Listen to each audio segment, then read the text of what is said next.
सभी विद्यार्थियों का स्वागत है आपके अपने विद्यालय की ऑनलाइन क्लासों में। आज अध्याय संख्या 10 का अध्ययन हम करने जा रहे हैं।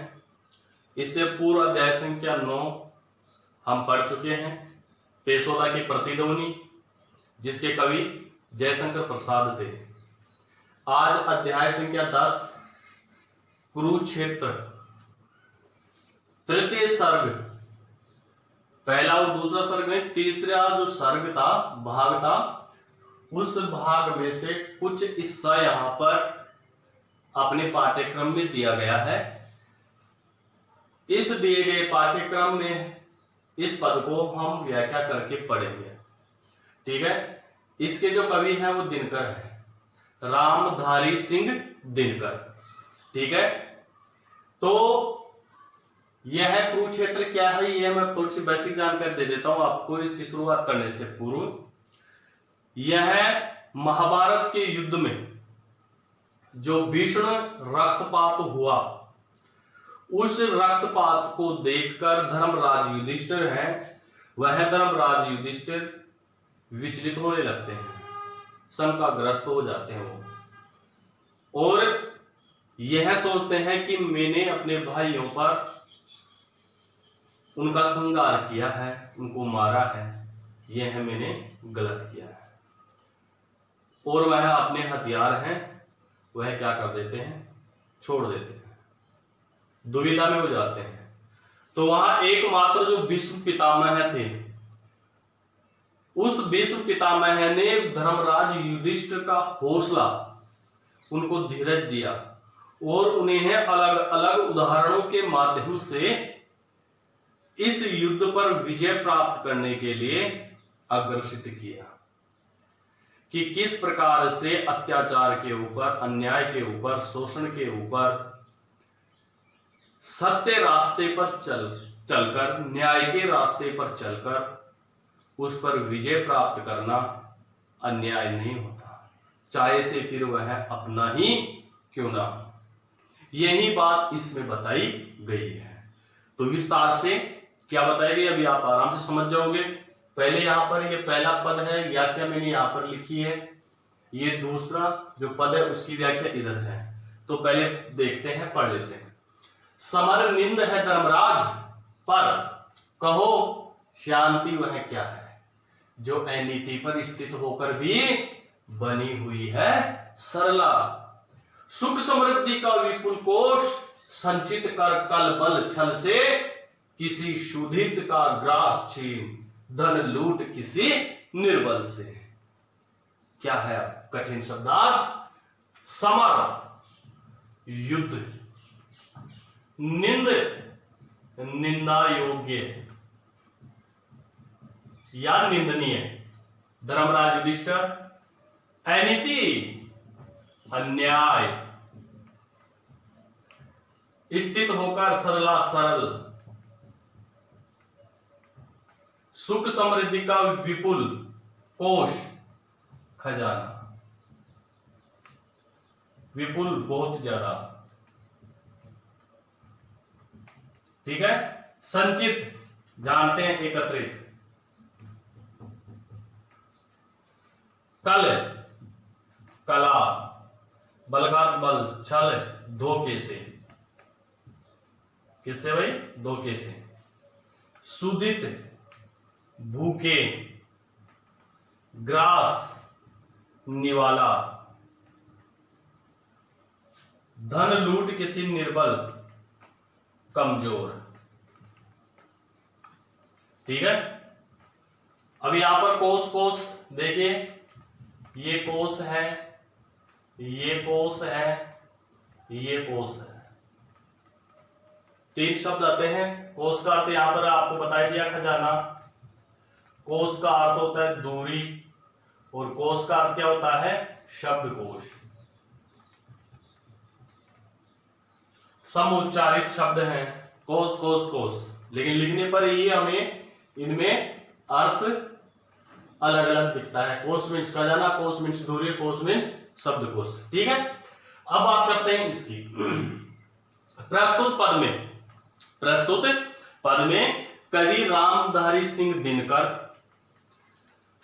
कुरुक्षेत्र का वर्णन करते हुए भीष्म पितामह जो है वह भीष्म पितामह शंकाग्रस्त होकर धर्मराज युधिष्ठिर को समझाते हैं और समझाते हुए कहते हैं क्या, समरनिंद है धर्मराज, हे धर्मराज युधिष्ठिर, मैं मानता हूं कि यह जो युद्ध आप कर रहे हो यह निंदा योग्य है, निंदनीय है, युद्ध नहीं करना चाहिए, यह निंदा के योग्य, मैं मानता हूं इस बात को, पर कहो शांति वह क्या है। अब यहां पर भीष्म पितामह कह रहा है कि शांति वह क्या है, कि यह शांति बिना युद्ध के हो जाएगी क्या, जो तुम शांति स्थापित करना चाहते हो यह शांति क्या बिना युद्ध के हो जाएगी क्या, कहो, इस पर आप मुझे कुछ कहिए, मुझे बताइए। जो अनीति पर स्थित होकर, जो यह शांति किस पर, अन्याय पर आधारित होकर, अन्याय पर आधारित होकर बनी हुई है सरला, अन्याय का रास्ता अपनाकर यह शांति आज क्या बनी हुई है, बिल्कुल सरल बनी हुई है। किसकी तरह इशारा है, दुर्योधन की तरह, ठीक है। तो यह शांति क्या बनी हुई है, सरल, सुख समृद्धि का विपुल कोष संचित कर कल बल छल से, किसी सुदित का ग्रास छीन धन लूट किसी निर्बल से। अब यहां पर इस अनीति पर आधारित जो शांति है उस शांति ने क्या किया है, अनीति पर आधारित, अन्याय पर आधारित जो शांति है उस शांति ने क्या किया है, सुख समृद्धि का, इसने सुख समृद्धि के लिए बहुत ज्यादा खजाना क्या कर लिया है, भर लिया है। अनीति पर चलकर इस शांति ने क्या कर लिया है, अपने खजानों को बहुत ज्यादा इन्होंने भर लिया है।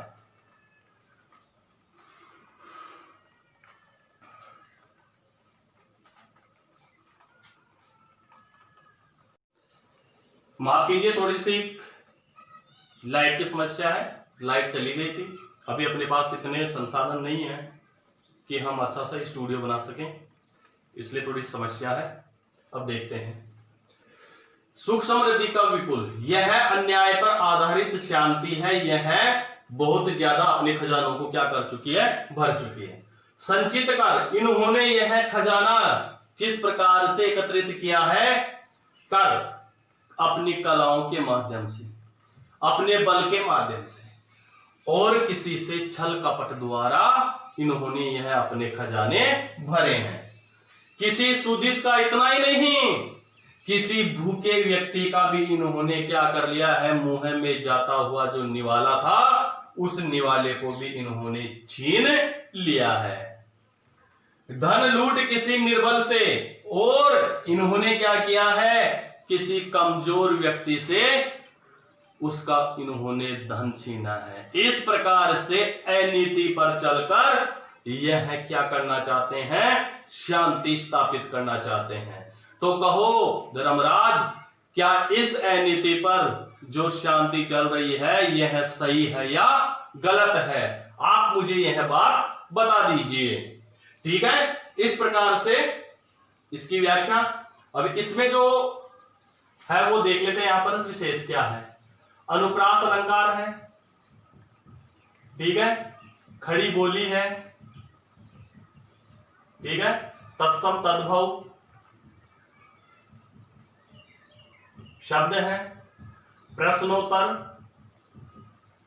संवाद शैली है, ठीक है भाई, ठीक है ना।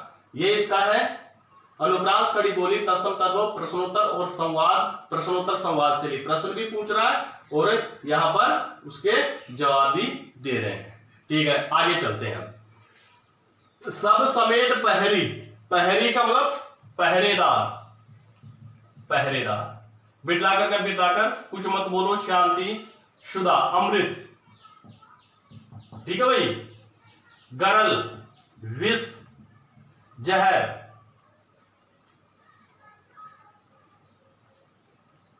बस यही है, और कोई कठिन शब्द आते नहीं इसमें। देखते हैं आगे। भीष्म पितामह है धर्मराज युधिष्ठिर को समझाते हुए कहते हैं, सब समेत पहरी बिटलाकर कहती सब कुछ मत बोलो।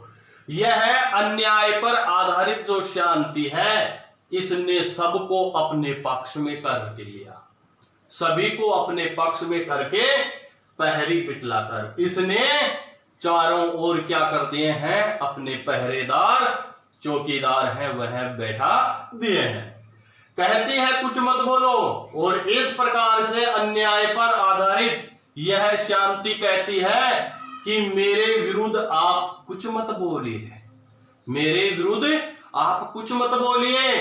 शांति शुदा बह रही, यहां पर चारों ओर शांति रूपी अमृत है, यह अमृत बह रहा है, शांति रूपी अमृत है, यह चारों ओर बह रहा है। कौन कह रही है? अन्याय पर आधारित शांति। अब अन्याय पर कौन है, किसकी ओर इशारा कर रहा है ये? भीष्म पितामह युधिष्ठिर की ओर। अन्याय का अन्याय तो था ही को, तो यहां पर सीधा सीधा नाम न लेकर उस पर व्यंग्य करते हुए भीष्म पितामह समझा रहे हैं। यहां पर शांति बह रही है, अमृत रूपी शांति बह रही है, ठीक है, न इसमें गरल क्रांति का घोलो, इसलिए आप सभी हैं, इसमें विष रूपी क्रांति इसमें मत घोलिए, यानी जहर रूपी क्रांति आप इस जो अमृत रूपी शांति बनी हुई है इसमें आप जहर रूपी क्रांति इसमें मत घोलियो, ठीक है, हिलो डुलो मत। आगे अन्याय पर आधारित शांति कहती है हिलते डुलते रहो, ठीक है, अपने एक स्थान पर मत रुको, हृदय रक्त अपना मुझे पीने दो और आपका मुझे क्या करने दो, शोषण करने दो, आपका मुझे खून चूसने दो। अब खून चूसने का मतलब है कि मुझे आप पर शोषण करने दो। अचल रहे साम्राज्य शांति का जियो और जीने दो। अन्याय पर आधारित हे धर्मराज यह शांति कहती है कि यह अन्याय रूपी शांति का जो साम्राज्य है, शासन है, यह अचल रहे, इसे कोई हिला न सके और जियो जीने दो। और कहती है कि तुम भी जियो और मुझे भी जीने दो। कौन? अन्याय पर आधारित शांति यह कहती है कि तुम भी जियो और मुझे भी जीने दो। इस प्रकार से यह दूसरा पद देखा। अब इसके विशेष देख लेते हैं। वही भाषा तो बार बार बताने की जरूरत नहीं है, खड़ी बोली रहेगी। अनुप्रास अलंकार, ठीक है, रूपक अलंकार, ठीक है, मानवीकरण अलंकार, ठीक है। अब देखिए शांति शुदा, ठीक है, गरल क्रांति का, यह सब क्या है? उपमेय और उपमानवीय एक रूपता है, इसलिए यहां पर क्या हो जाएगा?